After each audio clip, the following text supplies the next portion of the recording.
अब कुछ लोग ये पूछना चाहेंगे कि पता नहीं सीईटी का एग्जाम कंफर्म है। हाँ, अगर धुआं उठा है तो आग तो कहीं ना कहीं लगी होगी। एनआरए की जो स्थापना हुई थी, नेशनल रिक्रूटिंग एजेंसी, वो 2020 में ही हो गई थी, यानी 3 साल हो गए हैं इन चीजों को चलते हुए। 3 साल बाद हमें पता चला है कि क्या होगा। यहाँ से कंक्लूड मैं ये करना चाहूंगा कि कोई भी एग्जाम हो, चाहे वो सीईटी हो, चाहे एसएससी हो, चाहे आईबीपीएस हो, चाहे आरआरबी हो, अगर आप किसी भी एग्जाम की तैयारी कर रहे हैं तो ऐसा ना सोचे कि अब मैं तो बैंक की तैयारी करता नहीं था, मेरी इंग्लिश वीक है। आपको एक कॉमन सिलेबस पढ़ना पड़ेगा। इससे ओवरऑल जो फायदा होने वाला है वो ये है कि जो ये फॉर्म आने से ज्वाइनिंग तक का जो टाइम होता है वो बहुत ज्यादा किल होता है, तो वो उतना किल नहीं होगा। ओवरऑल जो सिलेबस रहने वाला है वो ऐसा ही रहेगा कि आपने किसी भी एग्जाम की तैयारी करी हो तो थोड़ा सा पुश देने के बाद आप जो सीईटी का सिलेबस होगा उसके लिए बढ़िया से तैयार हो जाए। नमस्कार दोस्तों, स्वागत है आपका एक बार फिर से आपके अपने यूट्यूब चैनल कंपटीशन प्रिपरेशन पे। आई होप आप सारे बहुत अच्छे होंगे और अच्छे से पढ़ाई भी कर रहे होंगे। कल से एक न्यूज बहुत ज्यादा वायरल हो रही है, आप लोगों के मन में भी संशय बन रहा है कि क्या हम जिस एग्जाम के लिए तैयारी कर रहे हैं, जिस परीक्षा के लिए तैयारी कर रहे हैं, उसका सिलेबस तो नहीं चेंज हो जाएगा, उसका पैटर्न तो नहीं चेंज हो जाएगा, उस एग्जाम का नाम तो नहीं चेंज हो जाएगा। लाइक एसएससी की तैयारी कर रहे हैं, बैंक की तैयारी कर रहे हैं, या रेलवे की तैयारी कर रहे हैं, या बहुत सारे डिफरेंट स्टेट एग्जाम्स की तैयारी कर रहे हैं, तो कहीं ऐसा तो नहीं कि उन एग्जाम्स को ही खत्म कर दिया जाए। ये जो ग्रुप बी और ग्रुप सी कर्मचारी अभी तक नियुक्त किए जाते थे, वो बहुत सारे एग्जाम्स है, स्टेट के अपने एग्जाम्स हैं, और सेंट्रल गवर्नमेंट की अगर हम बात करें तो एसएससी था, स्टाफ सिलेक्शन कमीशन यानी कर्मचारी चयन आयोग। दूसरा अगर आईबीपीएस की बात करें, एसबीआई अपना पीओ का एग्जाम क्लर्क का करवाता था। सिमिलरली ऐसे रेलवे अपने NTPC, technician, group D etcetera के लिए अलग अलग एग्जाम करवाता था। जो एग्जाम आपके स्नातक स्तरीय होते थे, इंटरमीडिएट स्तरीय होते थे और 10वीं स्तरीय होते थे, यानी 3 लेवल का एग्जाम होता था, मैट्रिक, 12th और आपका ग्रेजुएशन। अब जो ग्रेजुएट लड़का होगा वो तीनों एग्जाम दे सकता है, एज की क्राइटेरिया को अगर होल्ड करता है। अगर कोई 12th है तो 12th और 10th वाला, और 10th है तो केवल 10th लेवल पे जो एलिजिबिलिटी जिस एग्जाम की है, एजुकेशनल क्वालिफिकेशन, वो एग्जाम दे सकता था। अभी कल दैनिक भास्कर ने एक आर्टिकल छापा जिसमें उन्होंने लिखा कि अब जो ग्रुप बी और ग्रुप सी की, ग्रुप बी में जैसे बहुत सारी पोस्ट होती हैं, असिस्टेंट सेक्शन ऑफिसर, अगर मैं सीजीएल के लिए बात करूं, preventive officer, examiner, excise inspector, आपका डिविजनल अकाउंट्स ऑफिसर, बहुत सारी पोस्ट हैं। ऐसे ग्रुप सी में सबसे बड़ी पोस्ट अगर मैं बात करूं, सबसे popular post income tax inspector को ग्रुप सी में रखा गया। ऐसे बहुत सारी पोस्ट हैं जो ग्रुप सी में है। तो इन ग्रुप बी और ग्रुप सी यानी एसएससी सीजीएल वाले सबसे ज्यादा परेशान होंगे, या बैंक का अगर आप एग्जाम दे रहे होंगे तो परेशान होंगे कि भैया अब हमारा एग्जाम तो, हम तो एसएससी की तैयारी करते थे, अब अगर इन्होंने सारे एग्जाम, बैंकिंग, रेलवे, अपना क्या कहते हैं एसएससी और स्टेट एग्जाम्स को यूनिफॉर्मिटी लाने के लिए अगर मर्ज कर दिया है, एक तरह का सिलेबस बना देंगे, तो उसमें रेलवे वाले बच्चों को दिक्कत आने वाली है, क्योंकि रेलवे में अभी तक अंग्रेजी पूछी नहीं जाती थी। अब जब सीईटी होगा तो अंग्रेजी पूछी जाएगी, हो सकता है। अभी किसी को नहीं पता कि मैथमेटिक्स पूछा जाएगा, या रीजनिंग पूछा जाएगा, या जीके पूछा जाएगा, या इंग्लिश पूछी जाएगी, या हिंदी पूछी जाएगी।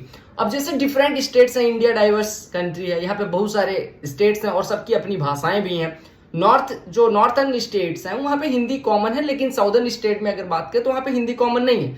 उनका सिलेबस कुछ और था, उनका जो स्टेट एग्जाम होता था ग्रुप बी और ग्रुप सी पोस्ट के लिए, even state public service commission के लिए, तो उनका सिलेबस भी कुछ और था और उनका एग्जाम भी कुछ अलग तरीके से होता था।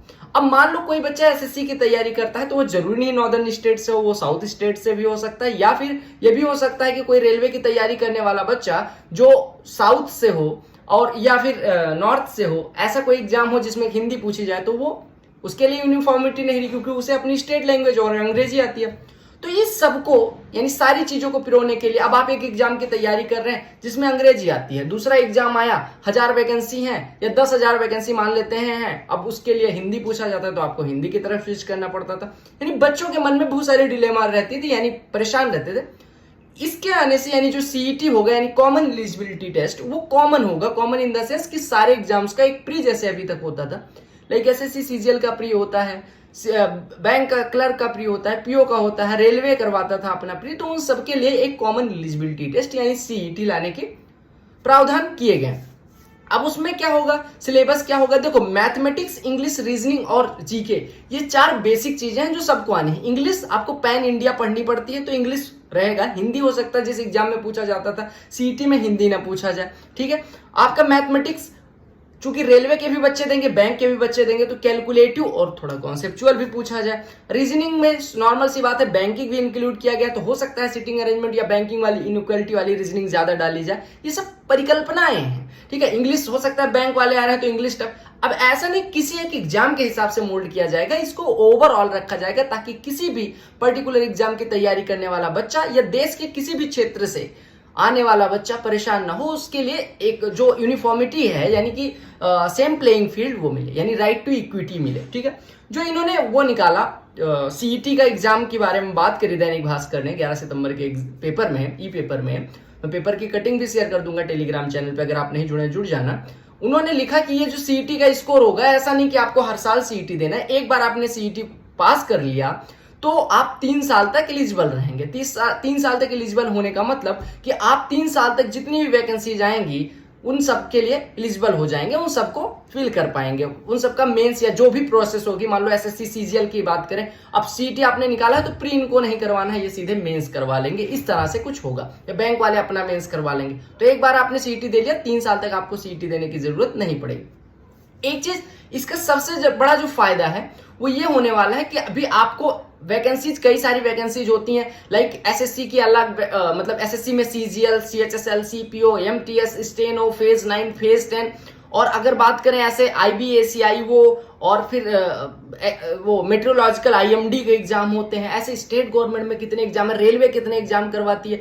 तो वो सारी चीजें जो है ना, वो सारी चीजों का जो एग्जाम है उसकी वैकेंसी एक साथ करके अगर एक साथ एग्जाम करवाया जाएगा तो ये रहेगा कि आपको सारी वैकेंसीज बार बार ढूंढना नहीं पड़ेगा। अच्छा ये वैकेंसी आ रही है, अब इस हिसाब से पढ़ना है, उस हिसाब, ये चीजें अलग हो जाएंगी। आप एक मतलब फ्लो में पढ़ते रहेंगे, बीच में एग्जाम होगा, आप निकाल लेंगे। और गवर्नमेंट के लिए भी यह जो प्रक्रिया होगी वो आसान इसलिए रहेगी क्योंकि एक बार एग्जाम करवाएगी, बार बार वैकेंसी नहीं निकालना। प्री का एग्जाम 50 बार 50, अब एसएससी सीजीएल के लिए अलग होता है, सीएचएसएल के लिए अलग होता है। तो वही बच्चे सीजीएल भी दे रहे हैं, वही बच्चे सीएचएसएल, वही बच्चे एमटीएस भी दे रहे हैं। मान लो 10% अलग है लेकिन बाकी 90% तो सेम है। तो वो एक बार प्री दे लेंगे, उसके बाद अपने अपने एग्जाम का मेंस दे लेंगे। तो प्रोसेस भी जो 3 साल, 2 साल, 1 साल चल जाती है प्रक्रिया, वो 3, 4, 5 महीने में खत्म हो जाएगी, या 6 महीने में आपको ज्वाइनिंग मिल सकती है। तो गवर्नमेंट के लिए भी रिसोर्सेस जो गवर्नमेंट के खर्च होते हैं, तमाम पैसा बेकार होता है एग्जाम करवाने में, वो सारी चीजें। बच्चों के लिए यह फायदा कि आप एक कॉमन सिलेबस पढ़ोगे तो हर एग्जाम के लिए एलिजिबल रहोगे, हर एग्जाम आप निकाल सकते हो और आपको बार बार स्विच नहीं करना पड़ेगा। इन्होंने जो स्कोर कार्ड निकाला, मतलब स्कोर कार्ड कह रहा हूं, जो आपका न्यूज़पेपर में निकाला, वो इन्होंने लिखा कि केंद्र के सालाना 1.25 लाख रिक्त पदों के लिए 50 से ज्यादा परीक्षाएं आयोजित होती हैं। 2.5 करोड़ के अराउंड आवेदन आते हैं, आपको पता है कंपटीशन कितना ज्यादा है। और नोटिफिकेशन की जो से चयन तक की प्रक्रिया में 12 से 18 महीने लगते हैं। ये अभी की बात करें, हमारे टाइम पे तो थोड़ा ज्यादा ही लगता था।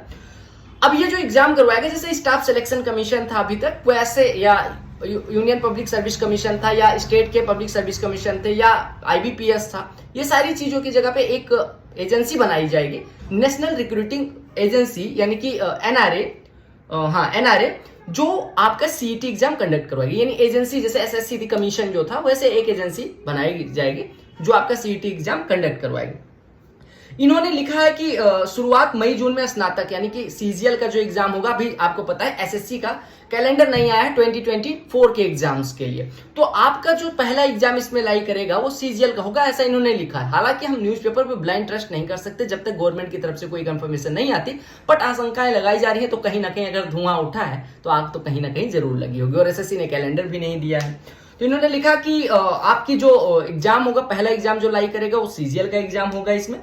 साथ ही साथ सबसे बड़ी चीज जो इसमें लिखी कि आप मतलब पूरे 117 जिलों में एग्जाम करवाया जाएगा, यानी देश में जितने जिले हैं उनमें से 117 जिलों में एग्जाम करवाया जाएगा। और ये जो परीक्षाएं होंगी वो 1000 से ज्यादा केंद्रों पे होंगी। इससे ये हो जाएगा कि आपका जो एग्जाम सेंटर है वो हो सकता है आपके होम डिस्ट्रिक्ट में पड़ जाए या आपके नियर बाई स्टेट में, तो आपको दौड़ भाग नहीं करनी पड़ेगी कि 500 रुपए खर्च करना पड़े। आसपास जाके एग्जाम देके उसी दिन जाके उसी दिन एग्जाम देके आ सकते हैं, ऐसा होगा, ये फायदा हो जाएगा। और लिखा सभी जिला मुख्यालय कवर होंगे। कहा गया कि सीईटी स्कोर के आधार पर केंद्र सरकारें, राज्य सरकारें, सार्वजनिक उद्यम और निजी क्षेत्र यानी कि सेंट्रल गवर्नमेंट की नौकरियां, स्टेट गवर्नमेंट की नौकरियां, साथ ही साथ जो लिमिटेड नौकरियां हैं और प्राइवेट सेक्टर सीईटी के स्कोर के बेसिस पे नौकरियां दे देंगे। यानी अगर आपका सीईटी का स्कोर 105 है, मान लो 200 नंबर का एग्जाम होता है, आपको हो सकता है सेंट्रल गवर्नमेंट, स्टेट गवर्नमेंट की नौकरी ना मिली हो, लेकिन आप कई सारे प्राइवेट सेक्टर में बहुत सारी कंपनियां आपको बुला सकती है आपके सीईटी के स्कोर के बेसिस पे, तो ये भी कहीं ना कहीं फायदा ही होगा। सीईटी स्कोर आपका 3 साल के लिए वैलिड होगा। हर साल 2 बार परीक्षाएं होंगी, यानी हर 6 महीने में एक परीक्षा होगी। इससे ये फायदा रहेगा 6 महीने तैयारी करी, निकल गया, बढ़िया है। उस बीच में जितने फॉर्म आएंगे अलग अलग चीजों के अलग अलग पद निकलेंगे, उनका मेंस आप देते रहेंगे फटाफट, फिर अगर नहीं हुआ तो अगली बार निकाल लेंगे। मतलब आपको सीईटी निकालने साल में 2 मौका दिया जाएगा, ठीक है। कहा कि ये परीक्षाएं अभी तक SSC, RRB, institute of banking personal and training, ये अलग अलग यानी आईबीपीएस, रेलवे, आरआरबी मतलब, और एसएससी अलग अलग एजेंसियां करवाती थी उनके हिसाब से। एक चीज और, ये जो कमेटी बनी थी, अभी कमेटी ने सिलेबस नहीं डिजाइन किया है। सिलेबस डिजाइन हो जाएगा, मतलब एक बार सब चीज फाइनल स्टेज में पहुंच जाएगी। आपको बता दूं कि कोई भी चीज होती है पहले फाइल पे चलती है, फाइल पे फिर उसमें कई सारी कमिटीज पहले एक बार इनिशिएट किया जाता है, उसके बाद कमिटीज बैठाई जाती है, कमिटीज की मीटिंग होती है, फिर मीटिंग के बाद कॉन्क्लूजन निकलता है, उस कॉन्क्लूजन पे वोटिंग करवाई जाती है कि कितने लोग सहमत, वो सारी चीजें प्रोसेस होने में। लेकिन अब मान लो वो फाइनल स्टेज में है, ठीक है, उसमें टाइम लगता है, फाइनल स्टेज में अभी पहुंच चुके हैं। तो इन्होंने लिखा कि विशेषज्ञ परामर्श कमेटी की रिपोर्ट तैयार हो चुकी है, यानी रेडी है। एनआईसी की ओर से एनआरए की परीक्षाओं के डिजिटल प्लेटफॉर्म के परीक्षण का काम भी अंतिम चरण में है, यानी कि जो आपके सेंटर रखे जाएंगे वो भी किया जा रहा है, चेक किया जा रहा है। और एसएससी, आरआरबी और आईबीपीएस तीनों से एनआरए ने बात कर ली है, ठीक है। आगे ये भी इन्होंने लिखा कि संसद की स्थायी समिति की रिपोर्ट में एजेंसी ने बताया था कि सीईटी के आयोजन की तैयारियां उनके अंतिम चरण में, यानी सीईटी कुछ ही दिन में आ जाएगा, ऐसा ये लिख रहे हैं। और लेकिन 3 स्तरों पर एक साथ सीईटी आयोजित करने में उसे पहली बार में आवेदकों की बहुत बड़ी संख्या को संभालना होगा। वो तो आपको संभालना ही पड़ेगा अगर आप तीनों चीजें कर रहे हैं। और तीनों लिखा है 10, 12 और स्नातक, यानी कि तीनों लेवल के जो एग्जाम होंगे उसमें बहुत सारे आवेदन पड़ेंगे, क्योंकि एक साथ सीईटी का पेपर होगा। इसके बाद समिति ने ग्रेजुएट लेवल की सीईटी से शुरुआत करने की सिफारिश करी है, यानी कि सीईटी का पहला एग्जाम ग्रेजुएट लेवल यानी कि सीजीएल का होगा। कमेटी ने तब तक एनआरए सीईटी शुरू नहीं कर पा रहे जब तक रेलवे भर्ती बोर्ड से परीक्षा केंद्र बढ़ाने की सिफारिश। आरआरबी परीक्षा केंद्र उनके कम है तो उनको बढ़ाने, ताकि आवेदकों को 100-200 किलोमीटर के दायरे में सेंटर मिल चुके। बैंकिंग भर्ती एजेंसी से भी कहा है कि वो एक बार में अपनी 1.25 लाख की परीक्षार्थी क्षमता में बढ़ोतरी करें, यानी 1.25 लाख का जो एग्जाम एक बार में करवाते हैं उससे ज्यादा करवाएं। ओवरऑल जो सिलेबस रहने वाला है वो ऐसा ही रहेगा कि आपने किसी भी एग्जाम की तैयारी करी हो तो थोड़ा सा पुश देने के बाद आप जो सीईटी का सिलेबस होगा उसके लिए बढ़िया से तैयार हो जाए। आपको कंपटीशन प्रिपरेशन जैसे एसएससी के लिए हेल्प करता है, वैसे जब सीईटी आ जाएगा उसके लिए हेल्प करेगा। और मैं और साथ में कुछ दिन बाद हो सकता है एक प्रॉपर टीम हम बना लें, और वो टीम फ्री ऑफ कॉस्ट आपको कंपटीशन प्रिपरेशन पे हेल्प करेगी आपके एग्जाम के लिए। और अगर आप एसएससी की तैयारी कर रहे थे तो आपके पास मौका होगा बैंक में नौकरी करने का, बैंक का एग्जाम भी निकाल सकते हो। आपके पास मौका होगा रेलवे में जाने का, और अगर आप वाइस वर्सा, मतलब अगर रेलवे या बैंक की तैयारी करते थे तो भी अब आप एसएससी में डिफरेंट प्रेस्टिजियस डिपार्टमेंट में आपको डिफरेंट पदों पे काम करने का मौका मिलेगा। अब एक चीज और रहेगी कि इसमें ऐसा ना हो कि एक ही बच्चा जिसने सीईटी में एक बार क्वालिफाई कर लिया वही सारे एग्जाम दिए जा रहा है, बार बार दिए जा रहा है, तो इसका भी कुछ ना कुछ किया जाएगा। एक तो वेटिंग लिस्ट होनी चाहिए, जिससे एक बच्चा अगर एक सीट नहीं लेता दूसरे सीट पर, क्योंकि सीईटी कॉमन हो जाएगा, अब वही बच्चा तीनों में देगा, तो ऐसा हो जाए कि अगर उसने एक पोस्ट ले ली मान लो सीजीएल या ग्रेजुएट लेवल की, तो उसको 10th 12th के लिए इनवैलिड कर दिया जाए या उसकी कैंडिडेटशिप खत्म कर दी जाए उस एग्जाम के लिए। मतलब एक पे लेवल में वो बार बार ना फंसे, वेटिंग लिस्ट लानी चाहिए। दूसरी सबसे इंपॉर्टेंट चीज कि एक बार जैसे यूपीएससी में होता है कि अगर आपने 2 प्रेस्टिजियस एग्जाम यानी सर्विसेज आईएएस और आईपीएस मिल गई तो आप दोबारा फॉर्म नहीं भर सकते। ये सारी चीजें, इस तरह की चीजें की जानी चाहिए, जिससे बच्चों के लिए भी आसानी रहेगी, इस कंपटीशन के बढ़ते दौर में काफी उनके लिए भी फायदेमंद रहेगा। तो चलो ये थी ओवरऑल जानकारी। डिफरेंट डिपार्टमेंट्स में भी खबरें उड़ रही हैं, तो ये होने की पूरी संभावनाएं हैं। आप लोग अभी जो पढ़ रहे हैं उस एग्जाम के लिए अच्छे से पढ़ें। पढ़ना लास्ट में आपको मैथमेटिक्स, रीजनिंग, इंग्लिश और जीके ही है। हो सकता है हिंदी कहीं डाल दें या ना डालें, 2 नंबर 5 नंबर का। कंप्यूटर जैसे घुसाया वैसे कंप्यूटर हो सकता है कंप्यूटर भी डालें, तो वो सारी चीजें ऑलमोस्ट सेम रहेंगी। एसएससी वाले तैयारी जो कर रहे हैं आपका सिलेबस ऑलमोस्ट अब सीईटी जैसा ही है, हो सकता है सीईटी का डिट्टो सिलेबस रहे, ठीक है। तो बाकी अगर कोई मतलब दिमाग में बातें आ रही है तो कमेंट सेक्शन में जरूर बताएं। आई विल ट्राई कि आपके मतलब कमेंट का रिप्लाई कर पाऊँ।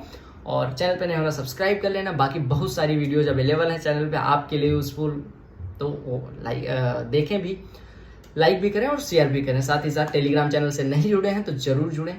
मिलते हैं अगली वीडियो में, तब तक के लिए bye bye, take care, love you all the very best for exams. वंदे मातरम एंड जय हिंद, सी यू।